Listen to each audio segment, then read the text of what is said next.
కుటుంబ సభ్యులు అక్కడికి వెళ్లేలోగా రామకృష్ణ చనిపోవడం, అక్కడ నుంచి ఎవరైతే శివాని అదేవిధంగా అలియా శివ కూడా అక్కడ నుంచి పరారయ్యాడు. ప్రస్తుతం మనం విజువల్స్ లో చూస్తున్నాం, వాళ్ళ భార్య కన్నీరు మున్నీరు అవుతుంది.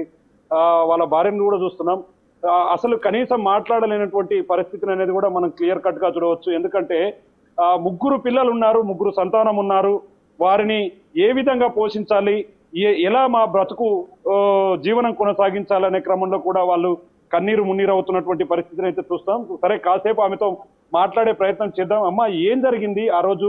అసలు మీ భర్త చావుకు కారణం ఇజ్రాయలే అంటూ కూడా మీరు చెప్తున్నారు. ఏం జరిగింది ఆ రోజు? మీ భర్త ఎలా చనిపోయాడు? గతం ముందుగా శివంతో పరిచయం ఉండే. మా ఆయన శివమాల వేసినందుకు అసలు ఇవన్నీ నువ్వు విడిచిపెట్టి ఇంకా వద్దులే, ఎందుకు మాట్లాడుతావు, ఇది దేవుని మాల కదా అంటే సర్లే అని చెప్పినాడు నా భర్త. చెప్పిన తర్వాత మాల తీసిన తర్వాత చిన్న గొడవ అయింది. గొడవ అయి జైలు వచ్చినాడు. వచ్చినాక నువ్వు ఇప్పుడు ఇంత పెద్ద తప్పు చేసినావు, మళ్ళా చేస్తే ఇంకా అసలు మా మకమే ఉండదు, ఇంకా ఊర్లో తలెత్తుకొని తిరగలేని సావుకి ఓడి తిరుగుతామని చెప్తే మా ఆయన సరేలే, నన్ను ఏ తప్పు చేయను, నీతో నా మాట తీసుకుంటానని నాతో నా మాట తీసుకున్నాడు. మరి సర్లేనని ఇంతలోగానే మా చిన్నత్త కూతురికి పెళ్ళి వచ్చింది. పెళ్లికి పోదాము అంటే బాబాయ్లది మొక్కజొన్నలు పడతాము మేము, దాన్ని రాసుకుని పోతా అని చెప్పినాడు. చెప్తే మరి నువ్వు రావా అంటే నేను తలవాళ్ళకి పొద్దున్నే వస్తలే అని చెప్పినాడు. నన్ను పంపించి ఇంట్లో పెళ్లికి కూడా బట్టలు తీసుకొని పైన రెడీలో ఉండే మూమెంట్లో శివాని గ్యాంగ్ వేసుకొచ్చి సడల్గా ఇంట్లో ఉన్న మనిషిని ఊరు పోసి చంపి ఇది ఈడ మా పానం ఉందని చెప్పి Gadwal hospital, government hospital join చేసి శివాని. ఇంత దారుణానికి కోడి తిరిగింది. కనీసం అంటే శివానికి పసిపిల్లలు ఉండరు అనని ధ్యాసకు రాలేదా? పిల్లల్ని చూసలేదా? పిల్లలతో కూడా ముద్దులాడింది గత క్రితం కొన్ని రోజుల కింద పరిచయం అయింది. అయినా పిల్లల్ని కూడా మంచిగా చూసుకుంటూ ముద్దులాడుకుంటూ ఉంది. 20 రోజులు మాట్లాడనందుకే ఇట్లా చేసి వేయింది శివానికి పిల్లలు ధ్యాసకు రాలేదా? నేను ధ్యాసకు రాలేదా? నా జల్లలు అది ఇది అని అన్ని చూపిస్తుండే, అన్ని చేస్తుండే. 20 రోజులు మాట్లాడినందుకు నాతో నా పరిచయం ఉంటే నాతో అంత కోపమా, నా మీద అంత కక్షణ? శివాని ఇట్లా చేసి వేయింది. ఇంట్లో వచ్చి ఇంట్లో ఉన్న మనిషిని, ఇంట్లో పడుకున్న మనిషిని, పైన మైదామని పడుకున్న మనిషిని తీసుకొచ్చి కింద పడేసి గొంతు గట్టిగా నొక్కి చంపేసి వేయింది. ఇట్లా చేసింది శివానిని ఎక్కడున్నా అని త్వరగా తోలుకొచ్చి మాకి పలికియాల. ఎందుకు ఇట్లా చేసినామని మేము కూడా అడుగుతాం. పోలీసులను అడిగితే ఈ రోజు రేపు ఎల్లుండి అననే ఒక రోజల్లా టైం ఇచ్చినాం. మళ్ళా మరుసటి రోజు 11 గంటల దాకా తీసుకొచ్చి మేము ముందర పెడతామన్నారు. ఆ రోజు కూడా చేయలేదు. మళ్ళీ నిన్న అడిగితే మాకు ఇంకా 2 రోజులు టైం అడిగినారు. ఇంకా 2 రోజులు ఈ రోజు అయిపోతుంది. ఇప్పుడు ఫోన్ చేస్తే కూడా వాళ్ళు ఏం సమాధానం ఇస్తలేరు. మాకి గవర్నమెంట్ వాళ్ళకి ఏంటి ఉద్యోగాలు ఇచ్చింది? డబ్బులు తిని పెళ్ళం పక్కల పడుకునికనేనా? పోలీసులు ఏం సమాధానం ఏం చేస్తున్నారు? ఏమి ఎంక్వైరీ చేస్తున్నారు? ఏమి చేస్తలేరు. మాకేమి న్యాయం చేస్తలేరు. నా గతేమి, నా పిల్లల పత ఏమి? నా పిల్లలు సన్నగా ఉండరు, నాన్నక ఎక్కువ కష్టం చేస్తామా?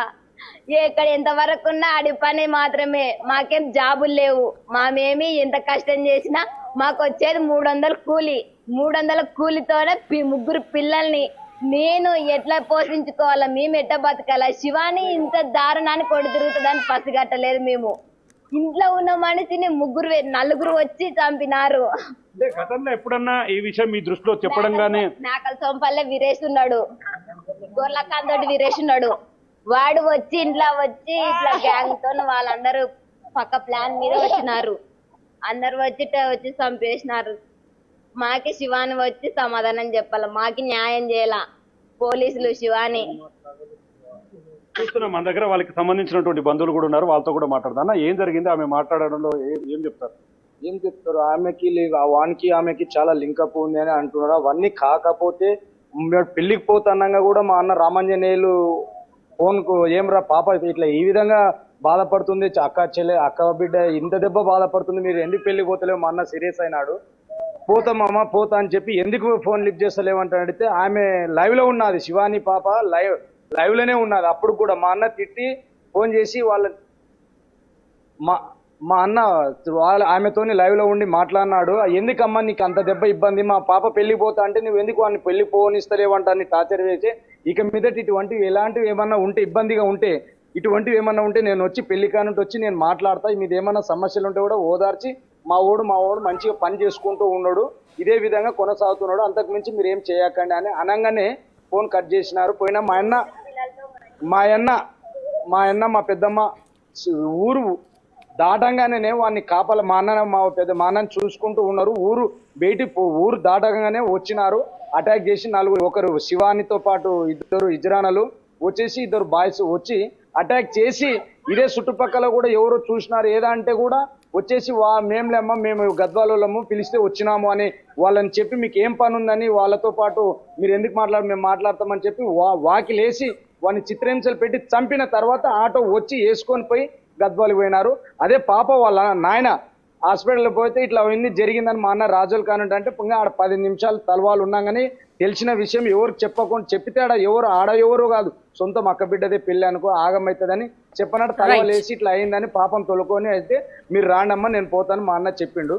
మా అన్న వచ్చేసరికి హాస్పిటల్కి మా పాప వాళ్ళ నాయన పోయినాడు నర్సింహులు పోయిన వెంటనే ఆడదాకా ఎవరమ్మని డాక్టర్ వాళ్ళు కూడా ఏమి కావాలా అని అంటే నా మొగుడు అని ఇద్దరాన శివాని చూస్తున్నా. మొత్తంగా ఇది ఇక్కడ జరుగుతుంది, ఎందుకంటే ఇదంతా కూడా హాట్ టాపిక్ గా మారుతుంది. ఓవరాల్ గా ఇదంతా కూడా పెద్ద ఎత్తున సంచలనంగా మారుతుంది.